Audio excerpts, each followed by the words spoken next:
Welcome into the Football Guys Dynasty Football Show, and we are doing a special episode tonight. We have just launched the Football Guys Listener League. We are in day one of that draft, and so we've been excited making picks there.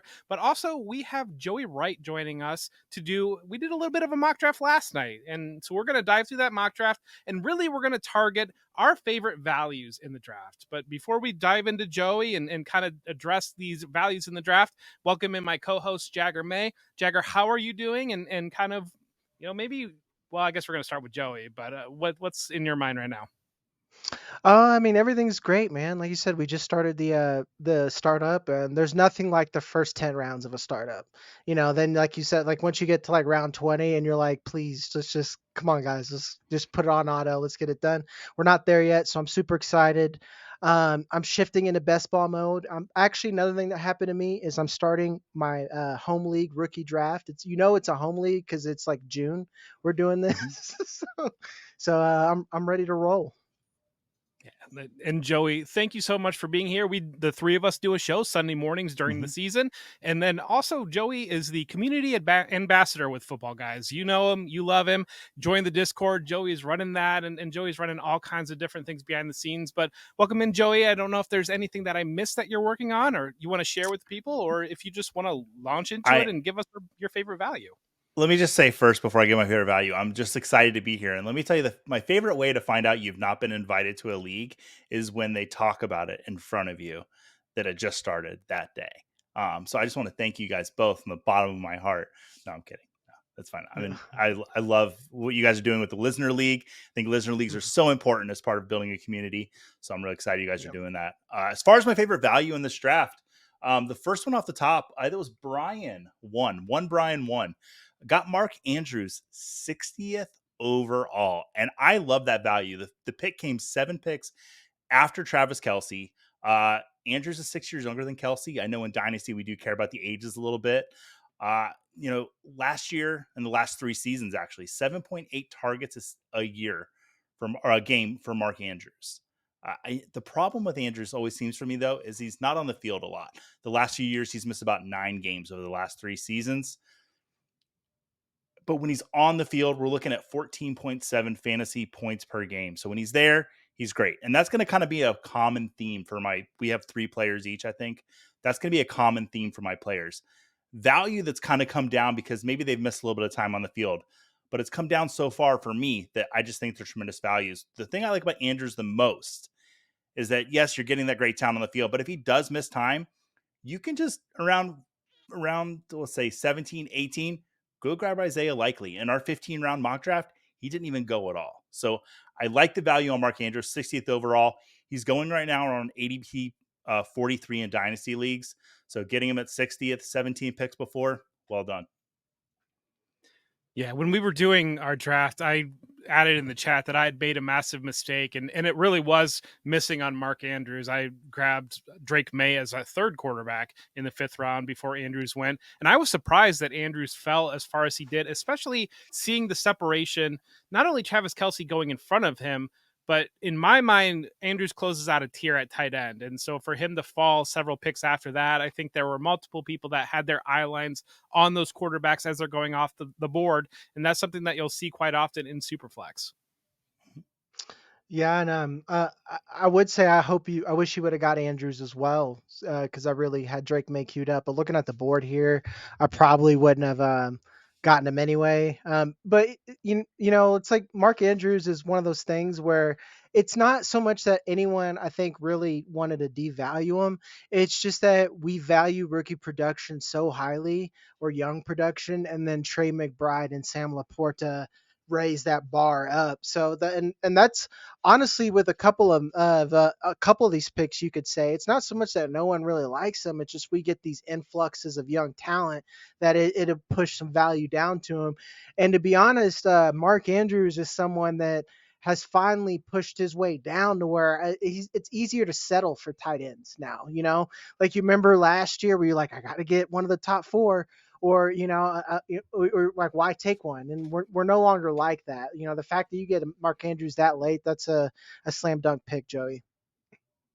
I mean, you're talking to the guy that didn't take a tight end in this 15-round draft, so I completely hear what you're saying there on being not, if you miss that first tier, being willing to kind of wait. But before we move on, please take a moment to like this video and subscribe to the new Football Guys Dynasty Football channel. We've been, everything's been going fantastic so far, and we really want to push those subscribers up over 1,000 subscribers. And so please subscribe. Please tell your friends to subscribe.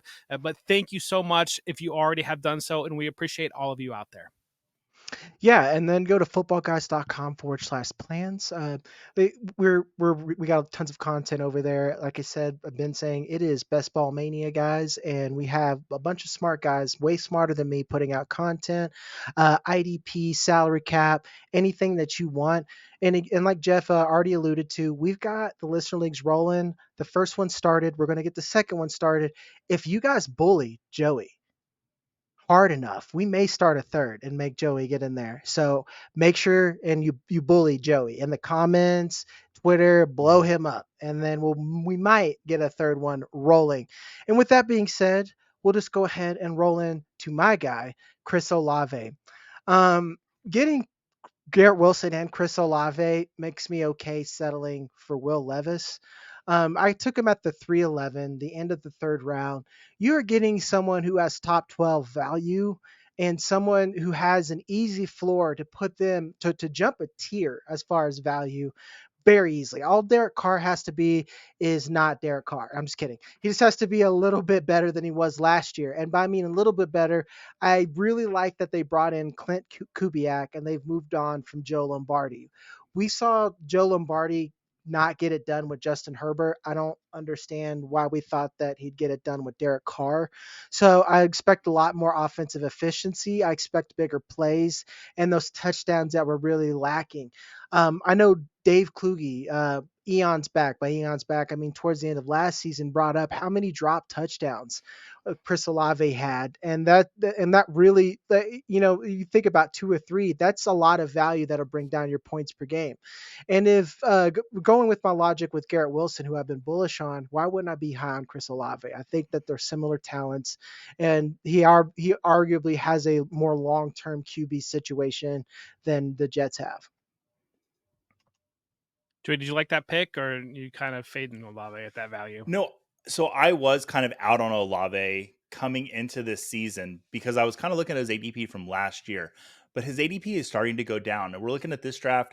Olave went after Malik Neighbors and after Tyreek Hill, after Drake London. I am completely fine with Chris Olave there.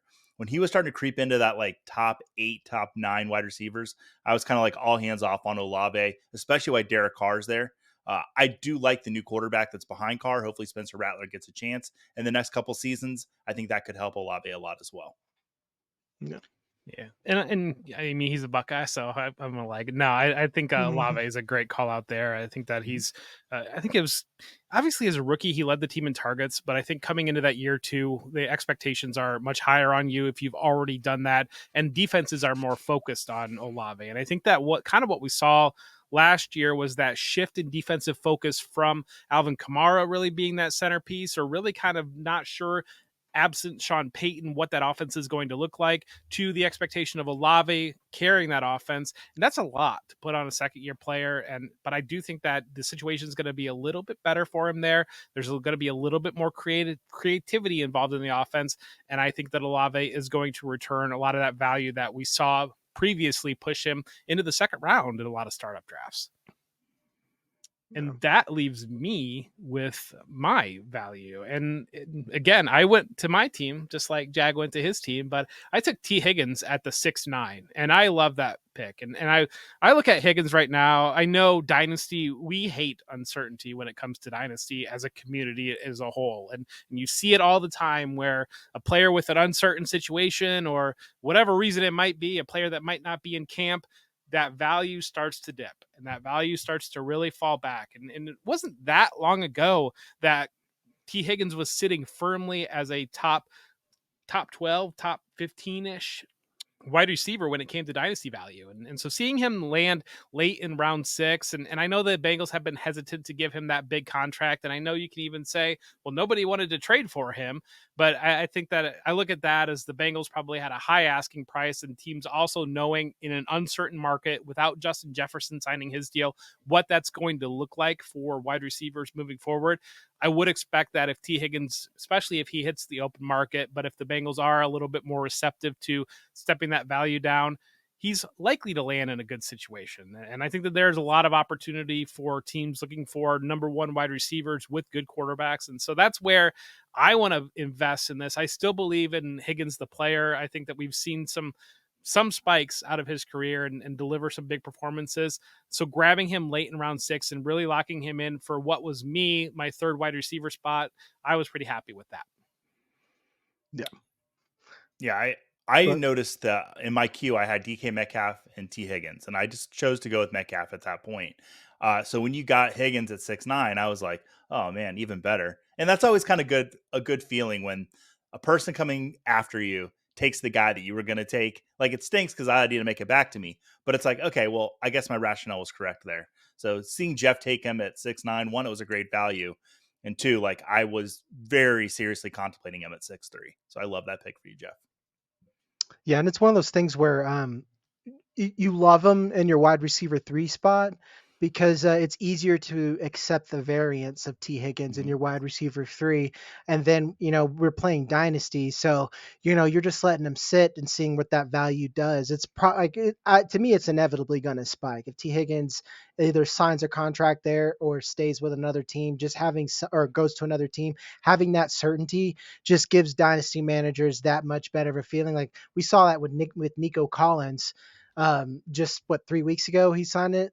I mean, people were talking about, well, Nico's done, it's just going to be Tank Dell and Stephon Diggs, and people like us were saying, hey, he's the only X, like you probably should be investing in him, he's probably the safest asset. And then they sign him, and you can go on Keep Trade Cut right now and see his value raised. So it's a no-brainer and an excellent value.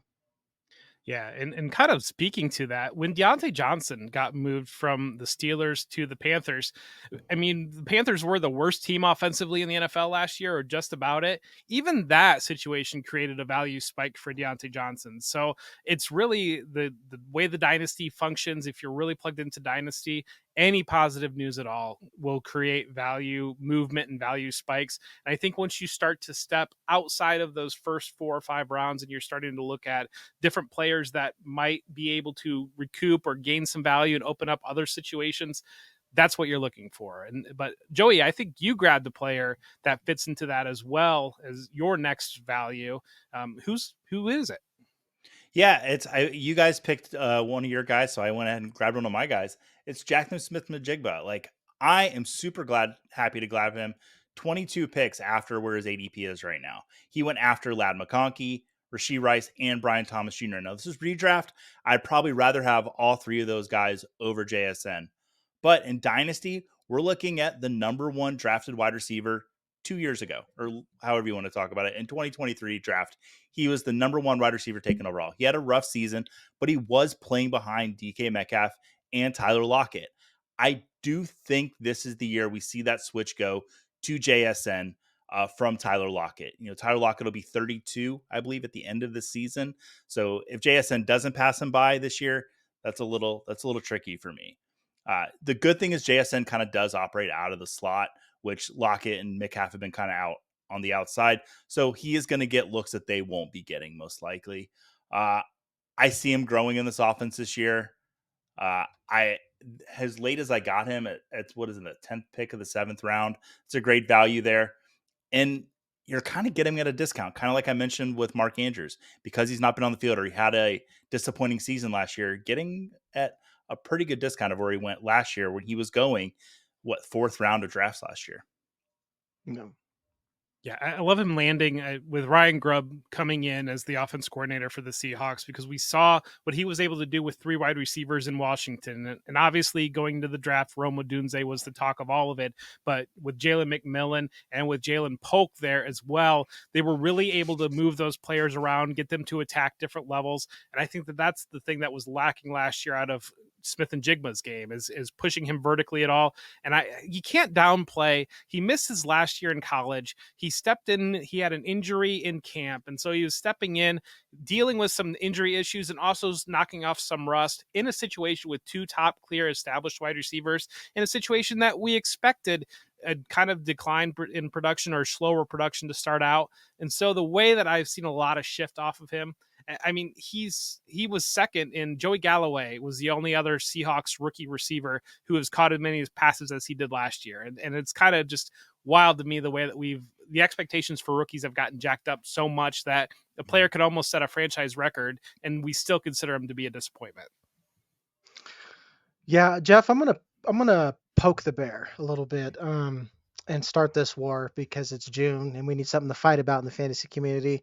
But one of my biggest issues with analytics driven analysis, like pure analytics, like you should be looking at numbers. I'm not saying to do that, is that it really they make it so easy to ignore, I think, common sense factors that aren't as anecdotal as they like them to make. Like having a wrist injury and missing all of your off season and then getting brought in slowly doesn't mean you suck. That just doesn't, that means you were injured and you missed your off season. Like that's just obvious to me. And then the second thing I want to hit on is that analytics, we haven't gotten to the point where someone has built a database that really shows play calling, because I hear like his usage get thrown around a lot, and I still think he's going to be a slot player, and he's going to live a little bit closer to the line of scrimmage than DK Metcalf. Like, I'm not saying he's going to be usurping DK Metcalf, but I feel like we could throw out a lot of the usage since they went out and got a new offensive coordinator, and we all have seen how that offense works. They utilize 3 wide receivers effectively. One guy that you're going to talk about got drafted in the second round, and then we've been hearing news about Jalen McMillan as well, along with Roma Dunze. So I think that he's in the spot in the offense where he's going to get his. And like Joey said, Tyler Lockett has been great, but we're getting too bad at not seeing the writing on the wall. He's 32 years old. He's not going to be around forever. And by forever, I mean, it's probably next season. Like this, even Larry Fitzgerald took a back seat to somebody, and that's Fitzy. So I think that is a great pick. Yeah, and just even to build on that a little bit more, when you look at the way modern offenses are built, they're looking for those players that can create quick separation and can create with the ball in their hands. That is Smith-Njigba's archetype, like down to the nuts and bolts. And so these are the types of players that handle a lot of volume in offenses, and with wide receivers, that's what we're looking for. So I think that was a great call out there, Joey. We're just hammering the Buckeyes wide receivers, so I think you guys are just kind of working to butter me up. Like, I'm worried that there's something going to come around the corner here. But Jag, what did you go with? And full disclosure, one reason why I picked my guys is I knew how the show was going to go. So I wanted to draft players that I like and see the value, but I don't normally take in Dynasty to see what I get. And this is why you mock, folks, is you look at different builds and you see how and you see how it looks. And I love Terry McLaurin as my third wide receiver. I've started to look at the value of older players a lot more, and really trying to take a more win soon approach, even if not win now. Meaning I got 2 young receivers in Garrett Wilson and Chris Olave in the second, third round. I'm getting Terry McLaurin in round 8. And this will make a lot of our audience happy, because a lot of people have seen my rankings. They said, why is Terry McLaurin so low? This is me saying that I still stand by my ranking, but I love Terry McLaurin. And a lot like we said with Joey's pick with Mark Andrews, a lot of times a young talent will just naturally push down the older talent. Terry McLaurin's 27 years old, just got a new QB who likes to throw deep. And even though I'm not the biggest Cliff Kingsbury fan, I think he's a much better offensive coordinator than Eric Bieniemy. And as someone who has been high on Jahan Dotson, of course I'm high on Terry McLaurin. And especially as my wide receiver 3, this is a really flexible pick. I can keep him, hold on, keep winning. And let's say I can move him later. And again, he's my wide receiver 3, like with this build, things could change as the season goes on or whatever. But I can move him, and I feel much better moving him, seeing as I got 2 anchor wide receivers. To me, it's a no-brainer. I've shifted to be team old wide receiver once you get into wide receiver 3 or 4.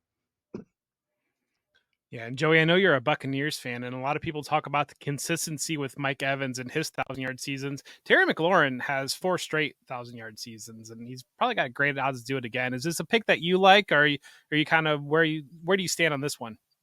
When he gets to 10, let me know. No, I'm kidding. Sorry, I had to say it. My Mike Evans love will always be there. No, I do love the pick. I'm glad that Jagger brought up that Jaden Daniels likes to throw it downfield, because it seems like all people want to talk about Jaden Daniels is running the ball. No, he can throw the ball downfield, and I think Terry McLaurin is going to have a great season. I love this pick there. So one thing Jagger really did well in this draft was snipe me. Terry McLaurin was in my queue. Jonathan Brooks was in my queue. Trey McBride was in my queue. He kept sniping me time after time. When you're drafting with people that you draft with a lot, this does happen. But like Jagger says, why we mock. I love the Terry McLaurin pick. I think it's going to be great for him as your wide receiver 3. I might rather have him as my wide receiver 4, but I'm not complaining if he's a 3. Mm-hmm. No, I think you guys have nailed it. I think that this is a great situation for McLaurin, the downfield ability that he has as a creator, but also Daniels has as a passer. We've seen Kingsbury's offense really hone in on one target, and I think that this is a great opportunity for McLaurin. You make a great point there to grab some points right here, or also to have some spikes and be able to turn around and maybe step into some value that might have gone a little bit earlier off the board. So good call there. Talk about snipes. My next one was a snipe, and I got hit pretty hard in this snipe. Jalen Polk went at the 11-3. And so I was coming up on the 11-4, and my affinity for young wide receivers and young players in general in Dynasty is very well documented. I was really hoping to add Jalen Polk to what would be he would be my wide receiver 7. So I've got a little bit ridiculous Nice. on wide receivers, but Polk is a player that I've noticed myself grabbing and kind of through the rookie draft push, but I ended up grabbing him quite a bit because he was falling into that late second, even into the 3rd round in a lot of different places. And it just doesn't line up with draft capital when I look at where he went. And I think a lot of that is because there is just a general consensus on being down on the Patriots and what their history of wide receiver, a lack of history of wide receiver, the questions around the quarterback there. We've already got camp stories that he has been a standout at camp. And this is a situation where this could be the Puka Nacua this year, where the offense is built around him and he is smashing as a rookie selection there. And so for him to last until the 11-3 and really what is kind of an environment that is hammering wide receivers, hammering young players, it was really surprising to me, and I was really hoping to grab him. Yeah, I'm glad you brought up the Puka Nacua thing. I don't think he's going to have a Puka Nacua season, but I do think he could be the late round wide receiver that has the best season this year. Everything we've heard out of camp, I completely agree with you on that, Jeff. I'm glad you brought that up, though. Yeah, I don't want to cut you off, but I did like that you grabbed Javon Baker too, and I've been hitting him too because I think that one of these guys is going to be good. But I know you're the Patriots guy. Yeah, I was gonna say I'm a Pats fan, so I'm reading the beat reports daily, like and Jalen Polk like seems like the guy. And then another thing that again, it's a common theme with me, guys. I feel like I keep saying this on every platform every day, is that the situation changes every season with teams and players, and the Pats are a new team. Say what you want about Gerard Mayo, that culture has changed, the offense has changed. It's not the same old Pats anymore. And our wide receiver coach coached him in college. He knew exactly what he was getting when he picked him in the 2nd round. That's his word verbatim. And I know this is coach speak or whatever, but it's good to hear good things about players in camp. You never want to hear that they're skipping for events that is important to them or something like that and getting fined. You never want to hear that. So you take it with a grain of salt, but still take it. And you say that was a snipe. This round, I got like my whole queue was just decimated before everything got to me.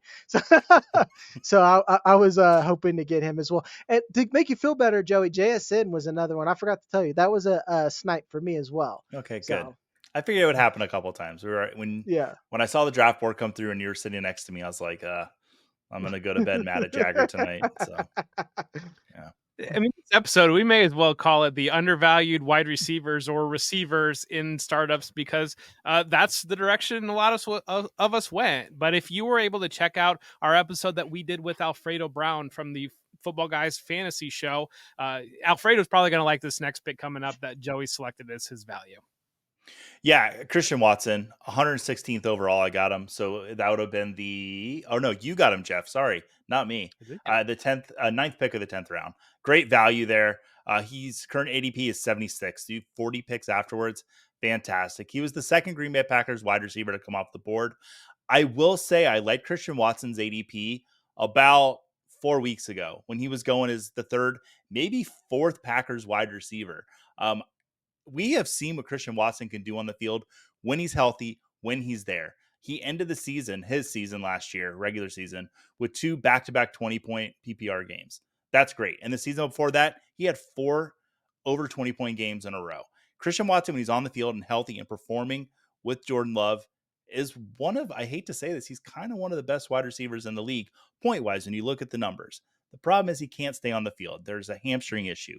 He says that he has that sorted out now, that he's met with doctors and he's trying to, am I understanding it's an unbalance in his hamstrings? And he's worked to get the balance down correctly. So that's great to hear. It's a risky pick, but in the 10th round in a dynasty startup, I think you can take that risk. Because like I said, when he's on the field, he is truly one of the best wide receivers in the game. I do think, though, one of the problems is we saw a lot of good performances from Packers wide receivers. So there's going to be quite a few mouths to feed. I do think the cream rises to the top. And I think Christian Watson can get back to maybe not the wide receiver 1, because Jaden Reed really looked great last season, but I think he could get up to wide receiver 2, where he's an excellent start for you. And as Jeff's probably 15th wide receiver, what is it? That was Jeff's 15. 7th wide receiver. I think it's a tremendous value. I mean, I'm going to practice what I preach, and my wide receiver 7. So, hammer wide receivers and quarterbacks. I'm going to poo-poo on this pick. Go ahead. Love it. Bring it. Just a little bit. I would take Jalen Polk, Chris Godwin, and probably Ridley over Christian Watson at that point. I get the bet on it, and I was like Alfredo sold him to me the last episode with him, and in a vacuum I would trade for Christian Watson, but going just off this particular draft board, I don't think I'd make that pick with Christian Watson. I guess I'm still too low on him. I'd argue that I might take Jermaine Burton over him. But maybe I'm too bullish on Jermaine Burton. I don't know. That's a little bit crazy. I'm just the biggest Christian Watson hater of all time. Since he was drafted, I've been a hater, and I'm not going to stop now. So I don't like the quarterbacks that played at the university he went to, but I don't mind him. Any of the quarterbacks that came out of North Dakota State. Nah. I feel like you always have a story for why you don't like a certain thing, but no, well, maybe that'll be one for another time. I can go into it. Let's go into the pod. When we get to switch over to the podcast, let's do it right now, Joey. Do it. So a girl, I used to live in Great Falls, Montana, and I had a huge crush on a girl when I lived there. And she played softball at North Dakota State, and she was not nice to me when I professed my feelings towards her. So I've always had a little thorn in my side about North Dakota State. Always comes back to love. You knew there'd be an origin story. Girls. Yeah. Jeff called it. Joey would have a story. Yeah. There always is. No, but when you look at my build where I got him, it was really kind of like we said, my wide receiver 6. And so I had Drake London, Nico Collins, T. Higgins locked into my first 3 spots. I grabbed Rashee Rice as kind of making the bet on the uncertainty there. Then I went with Xavier Legette was the next wide receiver that I selected. And so I started to step into some risky archetypes and hoping that something hits there. And so that's where I would say on Watson, that's where I liked him there, kind of taking that risk and an offense that I believe in at a value that I believe in.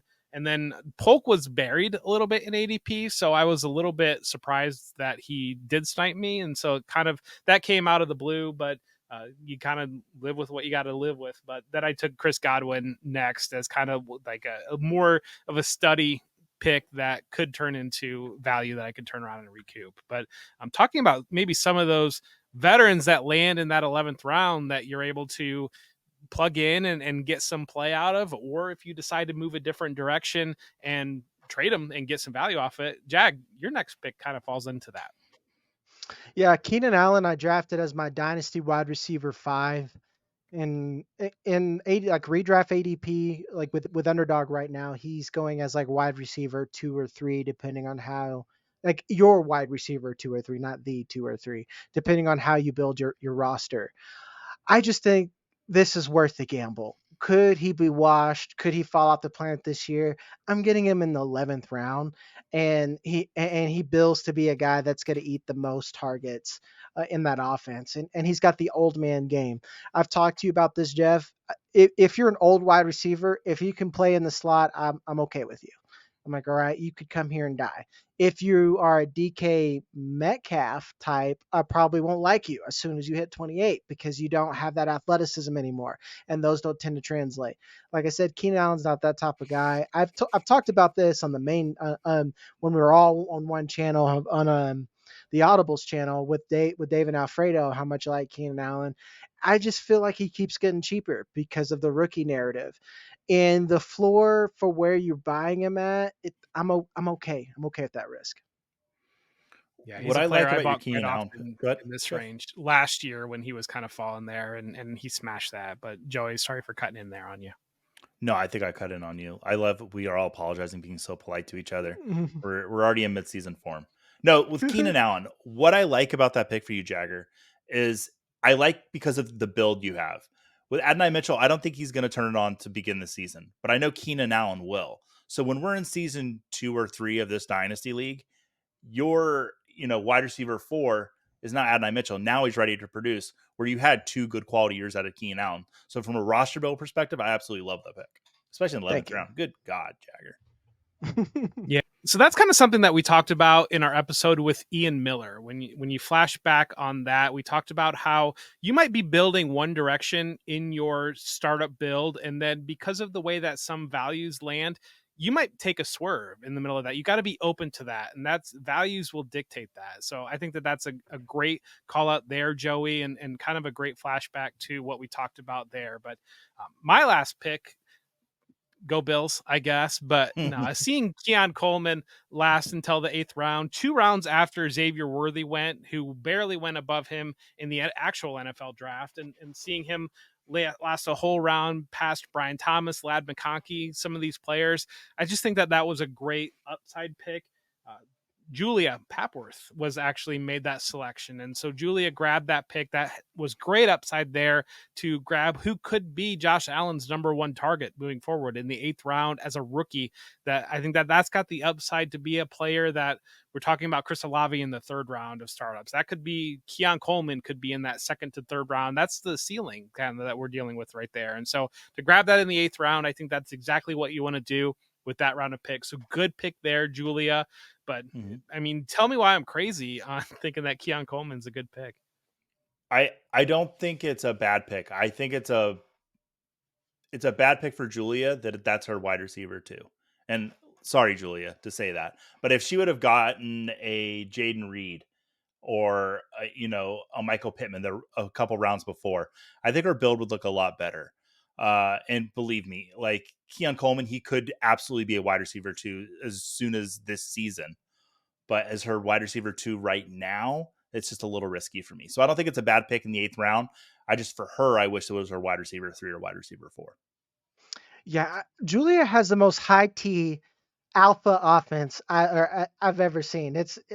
I feel like it was intentional, and I'm gonna give a pro Julia argument to this. I think she has so much trade value that she can fix That's a that great wide point. receiver. Mm-hmm. Yeah, I always say that running backs are like cryptocurrency. Flip them when you can when they're high. But I think Kyron Williams, it'd be one of those things that after the draft, guess who's on the trade block? You know, that Yeah. wave like that. That'd be Kyron Williams. I would send everyone who needed a running back a trade offer for Kyron Williams and see who would fall for it. So this is one of those things where I think she has a solid core. CeeDee Lamb, Kyler Murray, her QBs, that's a risk for the biscuit build. That's actually where I have the issue here. Is that she has 2 QBs that I don't know will finish the year in Superflex. That's the only thing here. But we're gonna bring Julia on. and me and Jeff are gonna just berate her. No, I'm just kidding. Yeah. No, we'll talk about it and have her explain in person. Way to cover your butt to not get beat up by her. Me, I like went on the limb, like actually kind of dug in a little bit. So I guess I got to work out for That's a good January. call out. Yeah, no, we're gonna switch over to the pod only now, and thank you so much for being here. But we're gonna talk about our specific team builds on that pod. And before we head over there, Joey, you want to tell people where to find you? Yeah, I'm here at Football Guys. Hop in the Discord, join in there. We're having fun every day. We're doing mock drafts every Thursday right now, and then once we get closer to the season, I'll be doing AMAs. But Jeff and Jagger will be in there doing some stuff with us this year, hopefully as well. But yeah, you can find me over there at Football Guys. I'm there. I'm behind. I'm the man behind the curtain on the Twitter most days. If you Yeah, get a he is. snarky comment or a stupid meme, that's most likely me. So we're having a good time. We're Football Guys. All right, and I'm Jeff Bell, and Jag, take us to the pod. Yeah, and as you guys guessed it, I'm Jagger May. You made it this long.